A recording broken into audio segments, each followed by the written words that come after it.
On va se mettre tous les deux, on va faire un contre un. T'inquiète, je vais doucement. Le but c'est d'entraîner.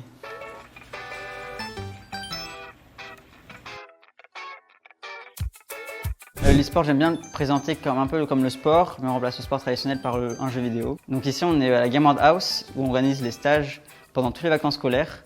Donc je m'en occupe personnellement donc depuis décembre 2021. À chaque vacances, je m'occupe de jeunes entre 12 et 17 ans qui viennent ici pour apprendre la pratique saine de l'e-sport. Cet après-midi, ils sont 7. Pendant ces stages, déjà, je leur apprends à être meilleurs au jeu. Donc ça, c'est la principale activité qu'ils aiment faire, tout simplement devenir meilleur, pouvoir jouer contre un joueur pro, échanger, etc. Donc là, vous avez juste à tirer sur la cible verte et vous choisissez un petit peu, vous faites un peu tout. Et après, on fera des 1 contre 1 sur une autre carte. Mais je fais aussi de la posture, donc bien les installer sur les bureaux. Pas trop en avant, hein. Reste bien sur le dossier. Parce qu'on passe quand même du temps, des fois sur les jeux, on passe 1h30, 2 heures, ensuite on fait une pause. Je leur montre aussi ce que c'est que la vie d'un joueur pro, au niveau de l'hygiène de vie, du rythme de sommeil, rythme de jeu. Et ensuite on fait des pauses, on fait un peu de sport dehors, que ce soit ballon de foot, basket ou tennis de table. En fait, c'est ce qui m'intéressait. C'est ce qui m'intéressait. Parce qu'il a une mauvaise alimentation, comme beaucoup de jeunes de cette génération-là. Les postures de jeu sont très très mauvaises. On vient de Guadeloupe, on est venu juste passer 2 semaines ici, dont 1 semaine de stage. Moi, je ne suis pas contre et je suis assez ouvert sur ces nouveaux métiers, donc ça ne me choque absolument pas. C'est un métier comme un autre, en fait.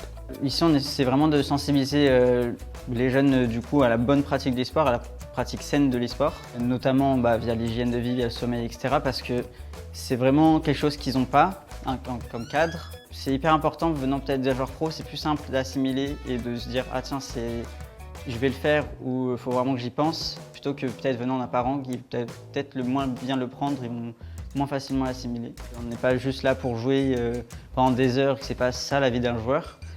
Et c'est aussi pour montrer que c'est pas forcément facile la vie d'un joueur pro, que c'est vraiment beaucoup d'entraînement, exactement comme un sportif professionnel. Souvent, quand on leur explique le rythme de vie, etc., il y en a d'autres qui y songent à 2 fois avant de vouloir devenir professionnel. On peut rencontrer des gens, on peut jouer ensemble, on peut voir des joueurs pros faire des performances et ça c'est sympa pour apprendre à jouer. T'as joué depuis combien de temps là?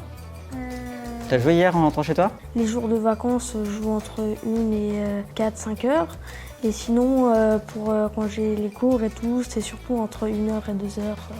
Donc cet après-midi, je leur ai prévu un entraînement au niveau de la visée, parce que c'est un des plus importants points des jeux vidéo. C'est dans beaucoup de jeux le cas. Et ensuite, on refera un jeu d'armes comme le premier jour. Vous allez mettre ce code-là. Vous êtes prêts à le taper ou pas encore? Pas encore. L'engouement pour l'e-sport, il augmente de jour en jour. C'est toujours une pente ascendante, ça diminue pas justement puisque c'est de plus en plus connu. Ça devient un peu comme le sport traditionnel où on a des fans, des équipes qui se lancent. Donc pour l'instant, ça diminue pas, ça fait que augmenter.